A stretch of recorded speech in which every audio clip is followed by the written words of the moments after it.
Okay.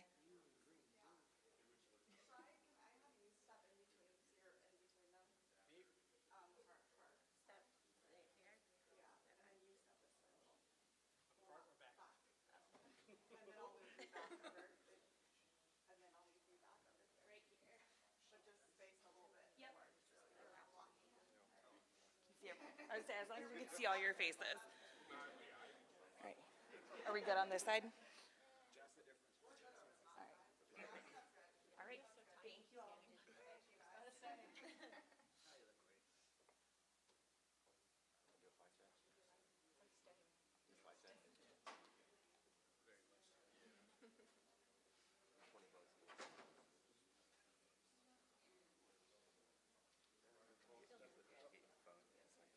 It does. What over 6,000 somewhere in there. One of our decks is 6'9".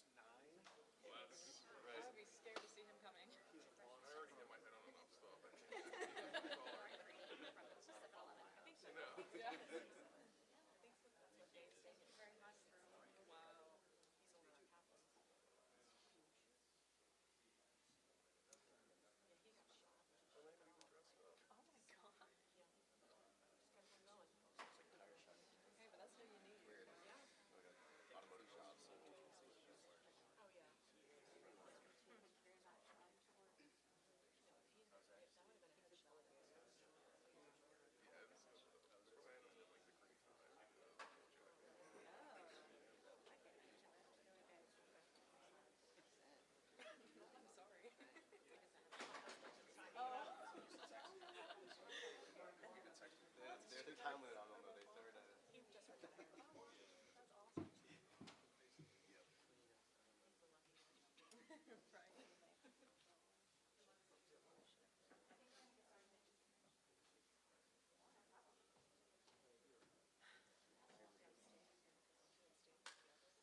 He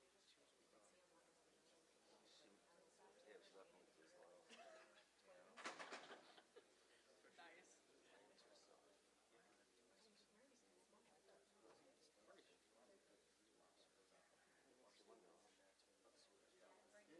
me with this long. Nice. That's why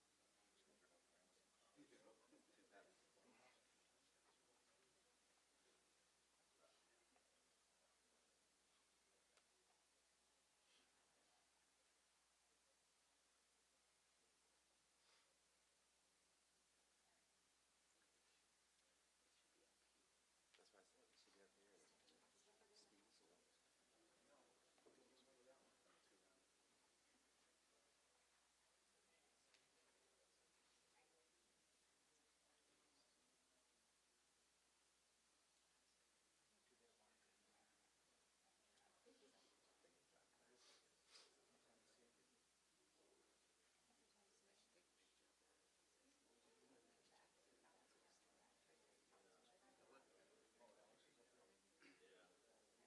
should be up here.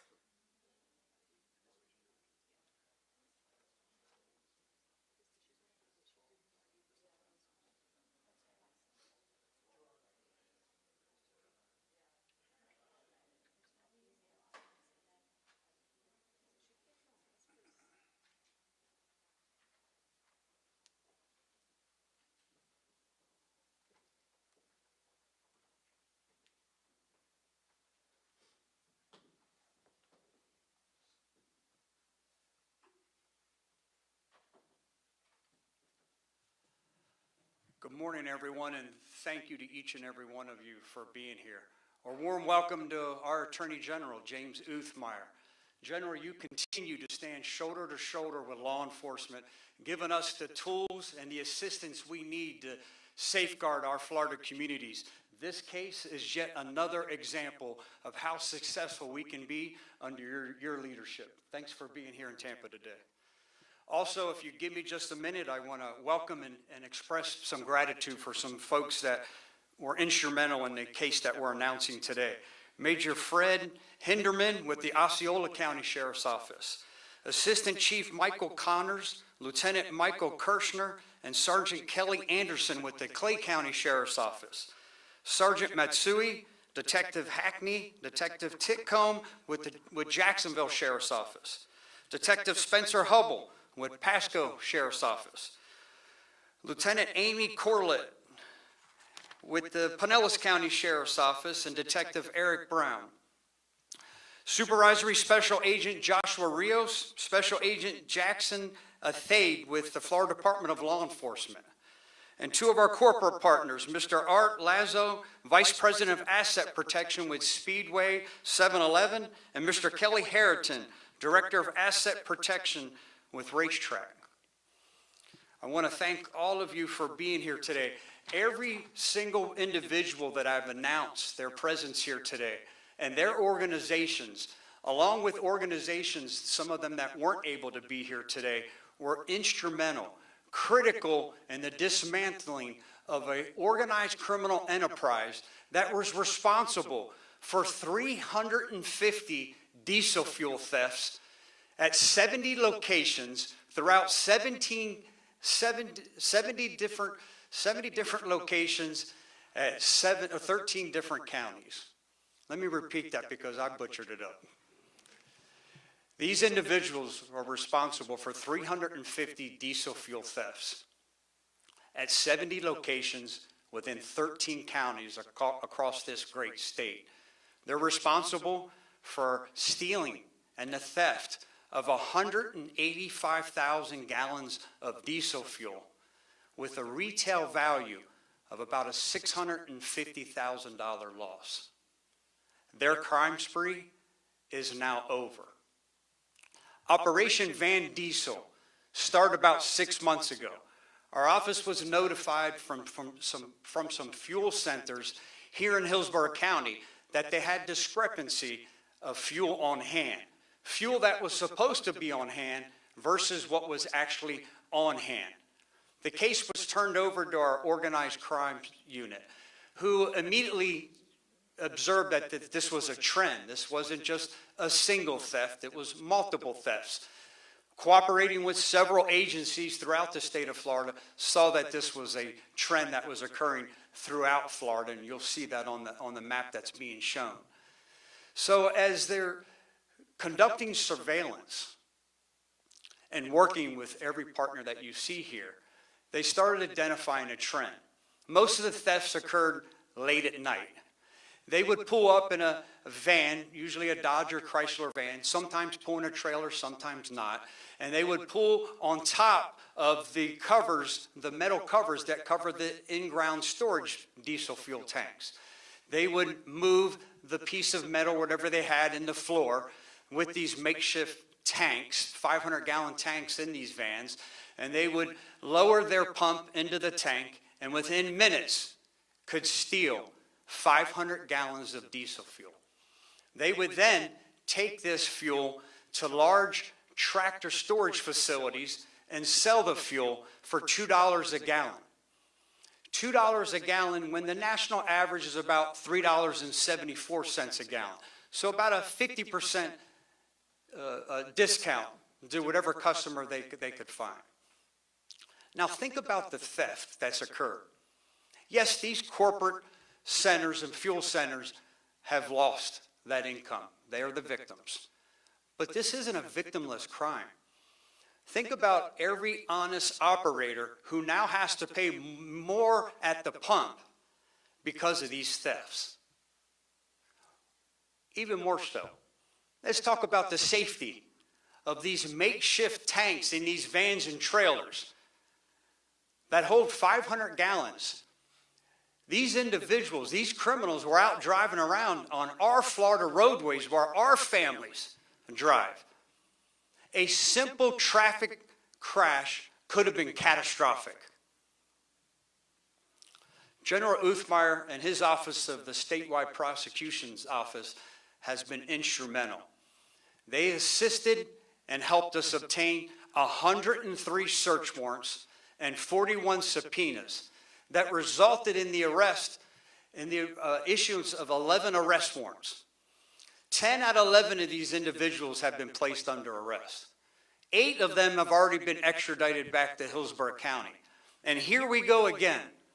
7 of them have no lawful standing here in the United States.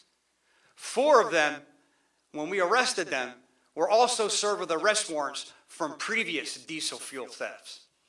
They face a litany of felony charges, with the most egregious being racketeering.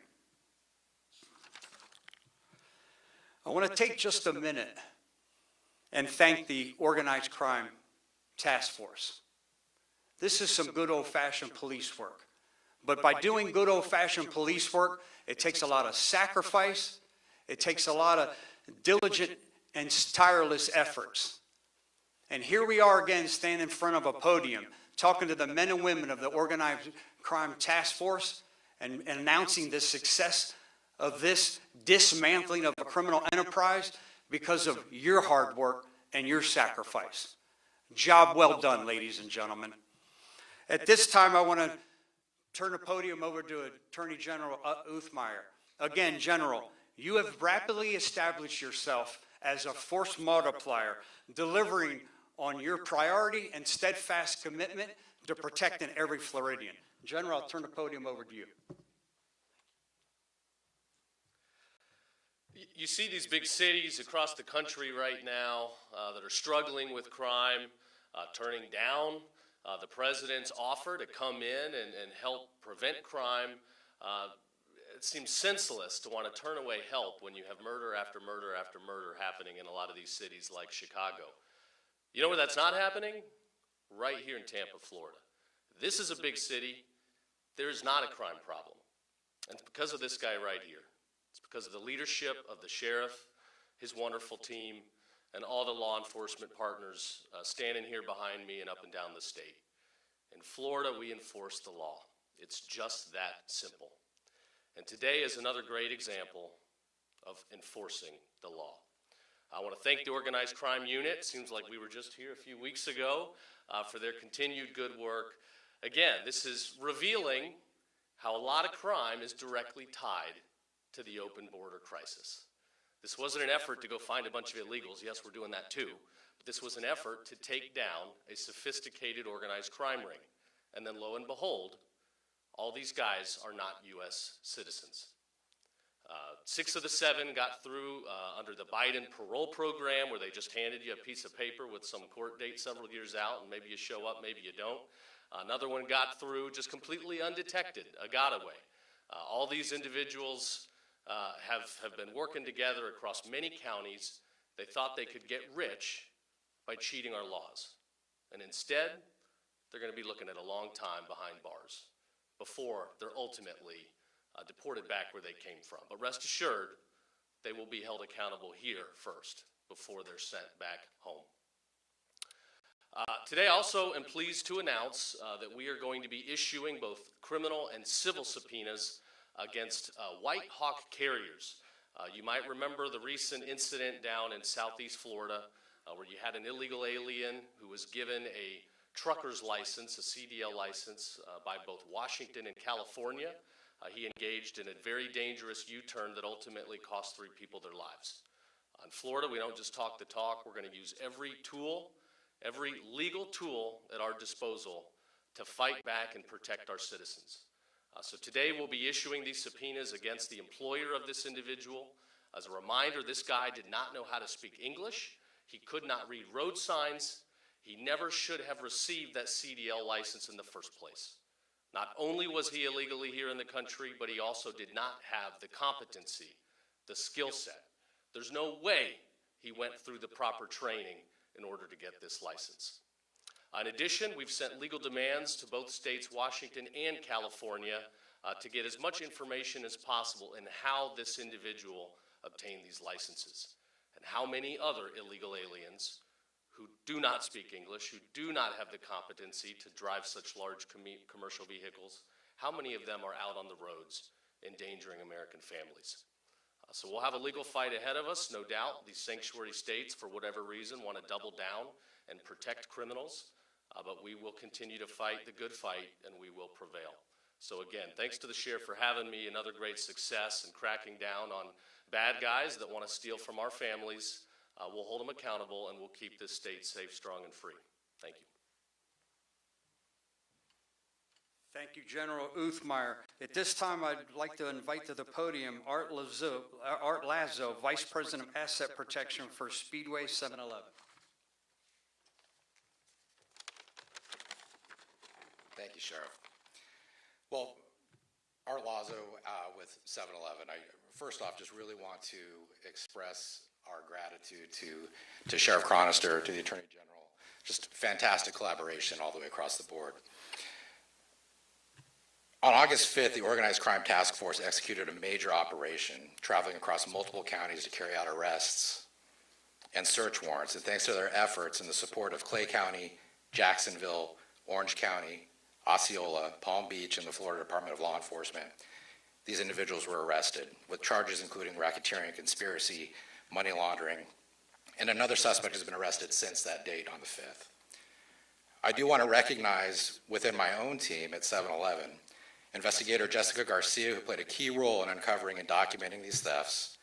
Her work helped link 136 separate incidents across 46 stores and multiple brands, totaling more than 55,000 gallons of stolen diesel, a loss of over $200,000.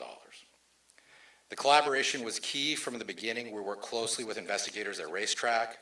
Want to thank Investigator Katie McCroskey, Ed Kelly and his team for their openness and collaboration. This kind of teamwork across retailers is essential when facing organized crime. Looking ahead, we're committed to continuing this collaboration with law enforcement and our peers in the industry to pursue theft to the highest degree of the law. Thank you.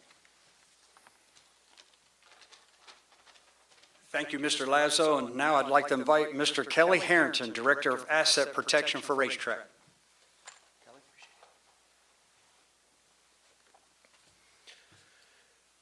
Good morning, everyone. My name is Kelly Harrington, and I'm the Director of Asset Protection for Racetrack, Inc. I'm honored to stand here today representing Racetrack alongside of General Uthmeyer, Sheriff Chronister, and many other law enforcement professionals from across the state of Florida. I'm sure most of you are familiar with Racetrack, since no state has more racetracks than the Sunshine State with over 250 locations. We've called Atlanta home since 1976, and we're set to unveil our 600th store in the company this fall. I've served as Racetrack's Director of Asset Protection for several years, since 2022, and I can assure you that our company places the safety and well-being of our guests and team members as our top priority. Any criminal activity doesn't just hurt Racetrack and the communities that we faithfully serve, but it creates real safety risk for our team members and our guests. Typically, our company's interactions with law enforcement across the 14 states that we serve involve responses to various crimes, and we thank them and appreciate those relationships for the thankless work that they do to protect our stores, our team members, and our guests. But today is a good day. Today we are celebrating and sharing how the relationships we've developed with state leadership, various law enforcement agencies, and private sector partners have helped curb a fuel theft crime ring. This prosecution is one of the largest statewide cases of its kind, dismantling a criminal network of fuel thieves who have severely impacted Florida businesses, communities, and taxpayers. I want to give a special thanks to Racetrack's corporate investigator, Katie McCroskey, for her tenacity and persistence in this case, spanning nearly 18 months of investigation, tying together dozens and dozens of impacts across numerous stores. I also want to thank our 7-Eleven partners, Investigator Garcia, and the leadership of Art for their team's contributions and partnerships on this case. The strong leadership of the Governor's Office, the AG's Office, the Office of Statewide Prosecution, the sheriffs and law enforcement professionals across the state of Florida, they're sending a strong message that there's a zero-tolerance policy for organized retail crime and threats to our critical infrastructure. On behalf of our company and the thousands of team members who serve Floridians day in and day out, we want to thank you to everyone who made this victory possible.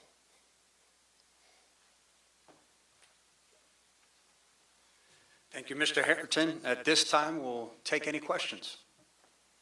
Do you know how long this may have been going on for? Certainly longer than the 6 months. I think it took some time to catch up for these retailers to discover the fact that they had such large discrepancies. Not 5 gallons, 10 gallons here, but 500,000 gallons. Sometimes they'd visit the same store, and their method of operation would be go late at night. And the tanks are usually stationed away. They And here's the reason why. You can't have them close to the dispensary tanks or the pumps, because every time a tanker would pull in, it would shut the business down.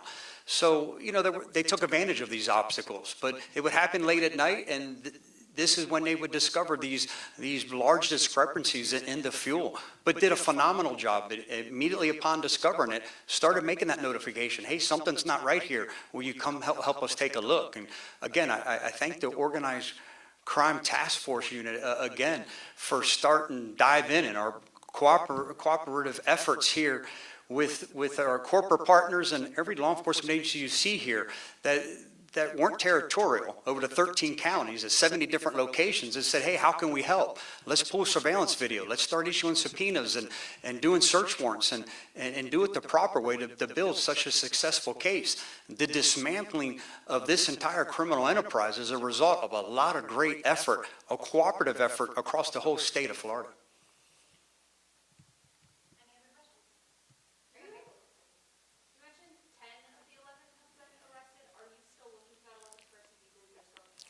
We are. We've arrested 10 out of 11. 8 have been extradited back to Hillsborough County. The 11th one, I feel we're very close.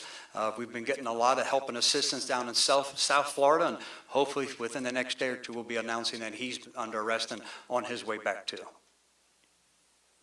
Thank you, everyone. Have a great and safe day. Thank you. Thanks for making the trip. Thanks, everybody, for being here. Those of you who don't know our Attorney General, please introduce yourself. Yeah. Please. Hi, Katie Wachowski. Nice to meet you. How are you? Appreciate it. James. Eric Brown. General. Yeah, good to see you again. How are you? Good to see you guys. Busy, huh? Yeah. Thanks for making it out. Yes, sir, absolutely. We're affiliates for the ORC. Did they watch it?